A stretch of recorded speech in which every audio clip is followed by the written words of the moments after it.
A somber statistic. According to the U.S. Department of Veterans Affairs, every day about 20 veterans die by suicide. A tragic situation. However, one organization is taking a big step to combat this epidemic.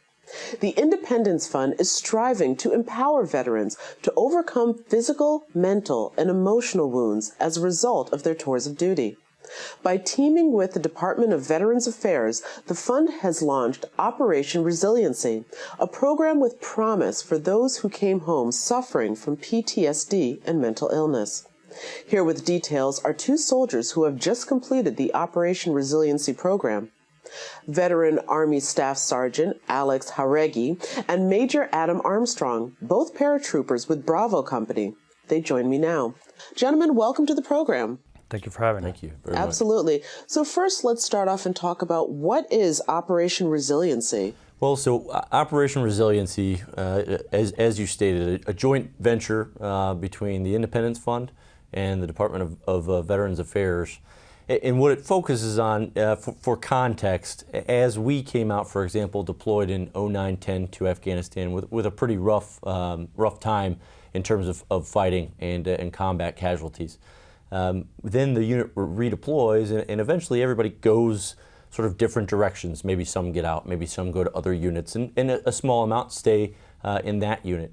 So the paratroopers are really don't have a whole lot of time to reflect upon what experiences they just had and the reasons for why they had them. They go on to their lives. This is a great opportunity, we think, powerful through the human connection, the bonds that they shared back then, a chance to revisit that, reflect on it, perhaps understand it a little bit better, and then deal with other things that they've been dealing with in their lives for the last 9 years. So we're excited about it. Well, Alex, what was your experience like with Operation Resiliency? So the first day that we did it was amazing to watch the guys how at the very beginning they were very reserved and closed. And the minute somebody broke the ice and opened up like, hey man, I've been struggling, let me be honest, it kind of just opened the door and just everybody started opening up and talking about how they've been struggling. I think it made them realize that you're not weak for admitting that you've had some hard times. And the other part that I think is very important is, as a wounded veteran with visible wounds, we are very fortunate to get a lot of support from the community. But the guys that are coming home without visible wounds, they get out and they kind of lose their identity, if you will. So they don't get, the thank yous and the hugs because they can't identify them. And they went through just as much stuff, if not, some of my friends have been through more stuff. So it's really amazing to see an organization that is also focusing on the wounded as well as a non-visible wounded. And is that really the importance of this organization's experience, to break down those walls of perhaps isolation that people might feel? That's absolutely correct, ma'am. So it gets down to shared versus same experience. So there's veterans all over the country. High casualty rates are not unique, but the only ones, or the only unit that these guys experienced this one with were the folks that were in that unit. And so that is a unique part of this program, is that it brings together that company where they form those extremely strong bonds in combat, and now maybe that allows them to be just a little bit more vulnerable because the trust is there, the human connection is there from what they've already shared. And so the team got us through in the deployment. Now the team can help to get us through for the rest of our lives. Now, this feels incredibly revolutionary of an idea, even though it necessarily shouldn't be. And I'm kind of wondering if there was any previous programs that were drawn on to create something like this, or is this brand new? Well, I don't really know if those programs existed. This one came about because our guys were at a funeral for one of the two suicides that have happened since. And when they said, hey, when's the next time we'll see each other, that there was kind of a somber moment in the realization that might be the next funeral. And so Sarah Verardo, the CEO of the Indy Fund, was at that funeral as well. Her husband was an amputee in our company.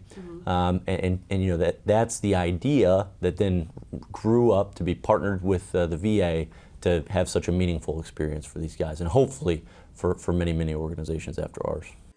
Alex, when it comes to, as you were saying, the people who have visible wounds and people who don't have visible wounds or invisible wounds, what is it that you find was one of the more healing experiences of being able to share with people who didn't have the visible wounds, but able to still connect with them and say, I still understand what you're going through, even though the public isn't obviously seeing it?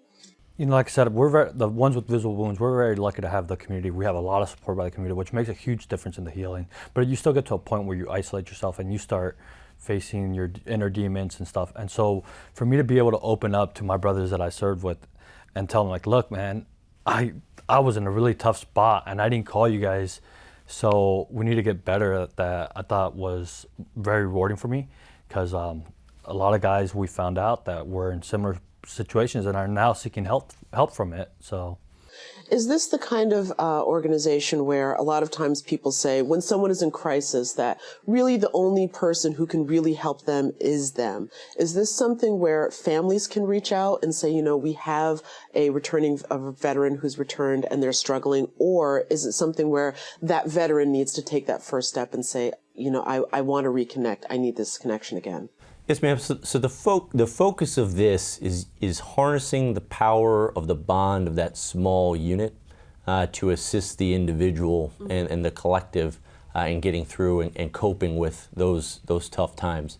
So if a unit would like to be a part of this, a way that could happen is by the command team or somebody from the unit contacting the Independence Fund through the independencefund.org or the VA. To submit a nomination for their small unit, and then that will be looked at and you know, based off of the qualifications of, you know, that kind of stress, they hopefully will be afforded the same opportunity. All right.